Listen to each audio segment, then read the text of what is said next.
नमस्कार, मी नीलाक्षी काळे-सालके. मातृगंधेच्या छान छान गोष्टीत आपण ऐकणार आहोत. चला प्रतिज्ञा पाळूया. चिन्मयी सुमित. ती समोर गोल गोल डोळे करून मनीमाऊ सारखी इवली इवली जिभली बाहेर काढून कागदावर काहीतरी रेखीत बसलीये ना, ती आहे माझी धाकटी बहीण अमल. धाकटी हा शब्द ऐलाजीचा. तिला आमची नावं आठवली नाहीत की ती अगं थोरले, अगं धाकटे अशा हाका मारते. मला ते शब्द भारी आवडतात. खरं तर काना, मात्रा, उकार काहीच नसलेलं अमल हे नाव किती सोपं आहे. अय्या, माझं नाव सांगायचं राहिलंच की. मी अवनी, अमलची थोरली बहीण. मी 13 वर्षांची आहे आणि धाकटी माझ्याहून 7 वर्षांनी लहान. म्हणजे किती वर्षांची सांगा? आमचे आजोबा म्हणजे ऐलाजीचे मिस्टर सतत अशी गणितं घालतात. ते गणिताचे प्राध्यापक होते. 28 गुणिले 28 ते असं नुसतं नजरेनं हवेत सोडवतात. आम्हाला 2 आजी-आजोबा आहेत. एक ऐलाजी आणि आजोबा आणि दुसरे दादी आणि दादा. दादी पंजाबी आहे. तिला पंजाबी बोलता येतं, पण लिहिता वाचता येत नाही. पंजाबी भाषा ज्या लिपीत लिहितात तिला गुरुमुखी म्हणतात. तिला गुरुलिखी म्हणायला हवं की नाही खरं तर? जी लिहिली आणि वाचली जाते तिला मुखी का म्हणायचं? पण असो. ऐलाजी, तिचं नाव शैला. माझे दादाजी तिला शैलाजी अशी हाक मारतात. ते ऐकून मी तिला लहानपणापासून ऐलाजी असं म्हणायला लागले. दादाजी आणि आजोबा मराठीच आहेत आणि त्यांना मराठी वाचता, बोलता, ऐकता, लिहिता सगळं येतं. मराठी लिहितात ती लिपी मराठी नसून देवनागरी आहे. ऐलाजी कर्नाटकातली आहे. तिला कन्नड, मराठी, गुजराती अशा सगळ्या भाषा लिहिता, वाचता, बोलता येतात. आमचे आई-बाबा मराठी आहेत. त्यामुळे आम्ही मराठी शाळेत शिकतो. आता मी मेन गोष्ट सांगते. मेन म्हणजे मुख्य. आईलाजी मराठी, इंग्लिशची सरमिसळ करू नका गं. अशी कर वाटते. तर आजोबा भाषा प्रवाही ठेवा म्हणतात. मी दोघांचं थोडं थोडं ऐकते. तर घडलं काय, की शनिवारी अमलला अर्धी शाळा असते. ती शाळेच्या बसने घरी येते. तिच्या बालमंदिरालगतचा रस्ता हा एकेरी वाहतुकीचा आहे. म्हणजे एका बाजूने त्याला नो एंट्री आहे. अमल, आर्यन, विहा, विराज, असीम, राही, सुहानी, अर्जुन आणि सावेरी ही आमच्या कॉलनीत राहणारी मुलं एका ग्रुपमध्ये आहेत. ती नेहमीसारखी रांगेतून बसकडे निघाली होती. बस शाळेच्या गल्लीत येत नाही, मेन रोडवर असते उभी. फरीदा मावशी सांभाळून सगळ्यांना रांगेत घेऊन जातात बसपर्यंत. आर्यन उंच आहे, तो रांगेत शेवटचा असतो. त्याची वॉटर बॅग पडली आणि तो ती घ्यायला वाकला. तेवढ्यात एका झ्वॅगॅटोच्या मुलाने त्याला रॉंग साईडने येऊन धक्का दिला.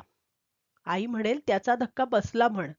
मुद्दाम न देता अभावितपणे बसला तर त्याला दिला म्हणायचं नाही. आई बोलताना योग्य, अयोग्य, चूक, बरोबर ह्याचा खूप विचार करते. दुसऱ्याचं मन दुखावत नाही. दुखावत की दुखवत जाऊ दे. बाबा कधी कधी तिचा चेष्टा करतो. तिला करेक्टर बाई म्हणतो. पण तरीही त्याला तिचं खूप कौतुक वाटतं. कित्येक ईमेल्स तो तिच्याशी चर्चा करून लिहितो. मला आणि अमलला मोठं होऊन तिच्यासारखं व्हायचंय. मी वहावत जाते.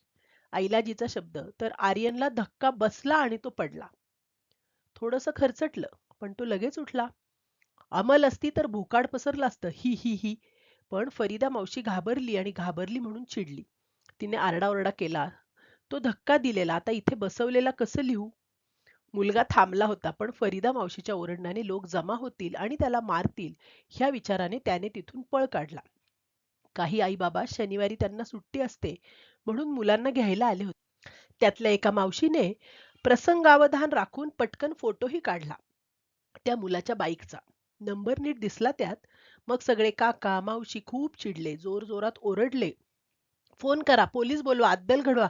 नो एंट्री कळत नाही का मूर्खाला? असं ओरडायला लागले. बसचे ड्रायव्हर काका पण चिडले होते, पण त्यांनी आर्यनला लागलं नाहीये ना आणि बाकीची मुलं घाबरली नाहीयेत ना हे बघितलं. आर्यनचा गुडघा धुवून त्यांनी मलम लावलं. त्याला आणि एकट्याला नको म्हणून सगळ्याच मुलांना कैरीची गोळी दिली. तेवढ्यात एक काका फरीदा मावशीला म्हणाले, तुमको ध्यान देने को नहीं होता है क्या? काय को करताय फिर नोकरी? फरीदा मावशी त्यांना सॉरी भाऊ, लक्ष असतं माझं, माझी पोरं पण गुणी आहेत. नेहमी नीट रांगेत शिस्तीत असतात. आज हे काय घडलं कळलंच नाही हं. असं म्हणून रडायला लागली. अमलदेवी ह्या कोमल हृदयाच्या बाईंनाही रडू फुटलं मग. मी शाळेतून घरी आले, तर अमल रडून रडून झोपली होती. ऐलाजींनी मला तिच्याशी जाऊन बोलायला सांगितलं. मग पुन्हा इतकं मोठं रडून डोळे शेंबूड पुसत अमलने मला सबंध स्टोरी ऐकवली.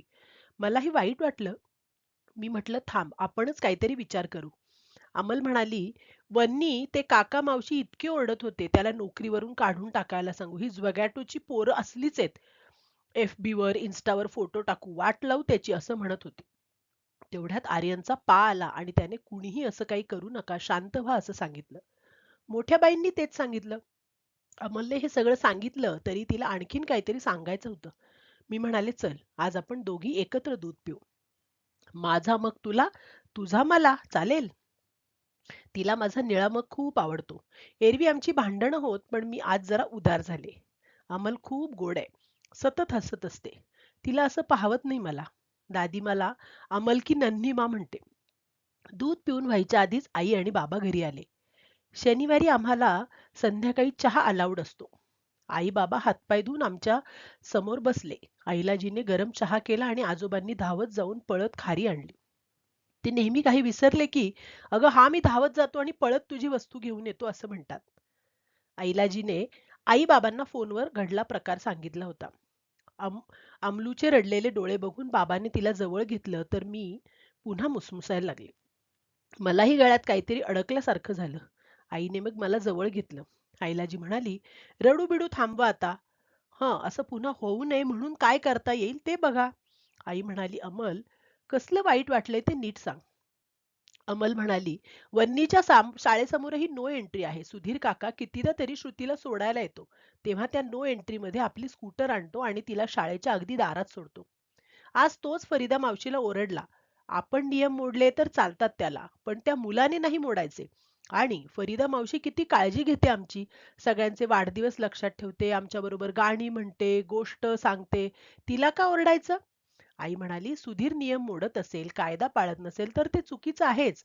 पण कधी-कधी माणसं खूप घाबरतात. मग अभावितपणे ही असे शब्द वापरते. मग मी ते कॉपी करते. बाबाला वाटतं आपली मुलगी किती हुशार. पण खरी हुशार आजोबांची मुलगी आहे." ते समोरच्यावर राग काढतात. फरीदा मावशीने उगाच सॉरी म्हटलं असंही वाटलं असेल तुम्हा मुलींना, पण ते तिचं दुबळेपण नाही बरं का, तो तिचा समजूतदारपणा आहे. चिडलेल्या माणसाला दुरुत्तर करून त्याला आणखीन चिडायला लावण्यापेक्षा त्याला त्या क्षणी शांत करावं. मग नंतर समजावून सांगावं. आमची ही चर्चा संपली तरी माझ्या आणि अमलच्या डोक्यातून हा विषय जाईना. अमल रात्री चुळबुळ करत होती. मग म्हणाली, "वन्नी, आपण मोठ्या होऊन गाडी चालवायला लागू ना, तेव्हा आपण कधीच नाही नाही तोडायचे रूल्स.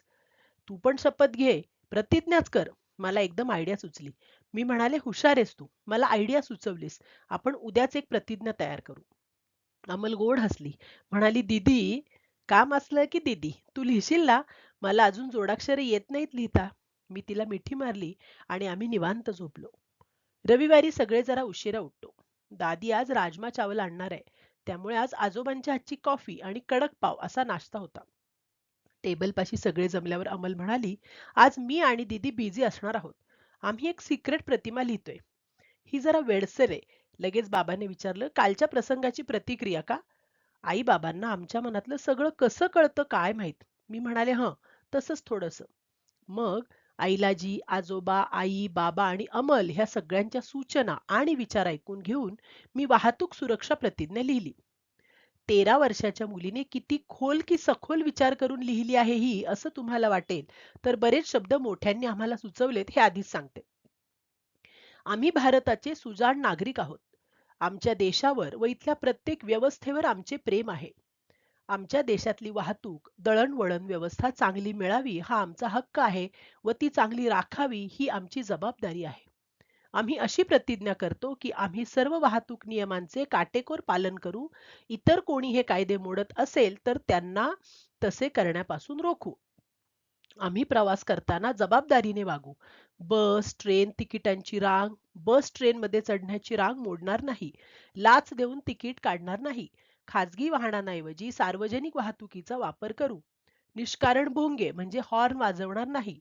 शांतता क्षेत्रात अजिबात हॉर्न वाजवणार नाही. रस्त्यात चिडून मारामारी करणार नाही. कुणाची होत असेल तर बघ्याची भूमिका घेणार नाही. रस्ते घाण करणार नाही.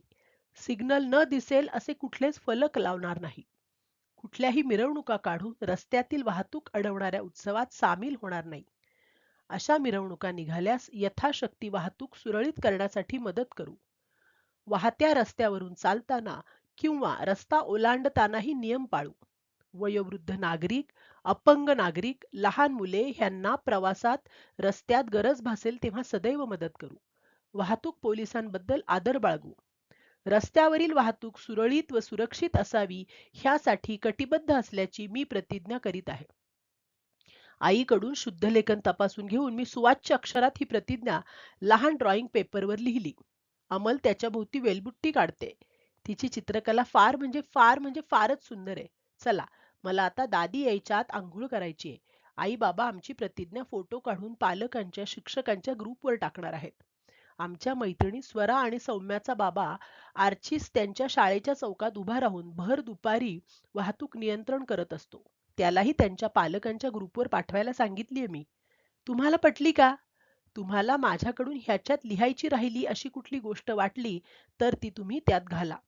तुमच्या आसपासच्या लोकांनाही फॉरवर्ड करा. आपलं जग, आपला निसर्ग, आपला देश, आपला परिसर, आपली माणसं, पशुपक्षी सारेच फार सुंदर आहे. आपण सगळे हे जपू, अधिक सुंदर करू. धन्यवाद.